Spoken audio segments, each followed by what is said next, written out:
আগামীকাল একটা ভিডিও যাবে। বিবাহিত মেয়েকে পটানোর কৌশল বলেন। সাউন্ড ক্লিয়ার আছে। আচ্ছা, আচ্ছা, আচ্ছা।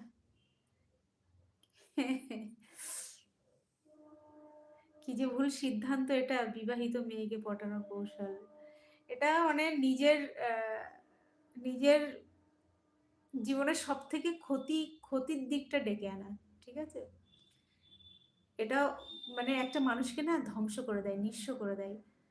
তো এই রাস্তা থেকে সরে আসাটাই সবথেকে বেটার। ঠিক আছে? একদমই যেও না।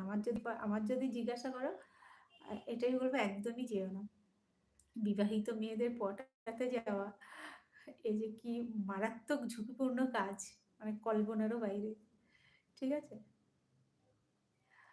একটা সুন্দর জীবনযাপনের দিকে যাও, দেখো ভাল লাগবে। একটা সুন্দর জীবন, আমাদের এমনিতেই আমরা লাইফে অনেক প্রবলেমের মধ্যে থাকি। তো সেখানে একটা সুস্থ সুন্দর জীবনই আমাদের জন্য সবথেকে বেটার। আমাদের কাজের জগতে অনেক প্রবলেম আসে, আমাদের পারিবারিক অনেক প্রবলেম আসে। অনেক কিছু আমাদের ফেস করতে হয়। তার উপরে ওরকম একটা সম্পর্ক মানে শুধু যন্ত্রণা, দুঃখ, যন্ত্রণা, কষ্ট ছাড়া কিছুই পাবে না। কিচ্ছু পাবে না। এমন বহু ছেলে রয়েছে যারা মানে পরবর্তীতে মানে তাদের মানে আফসোসের সীমা নেই। ঠিক আছে?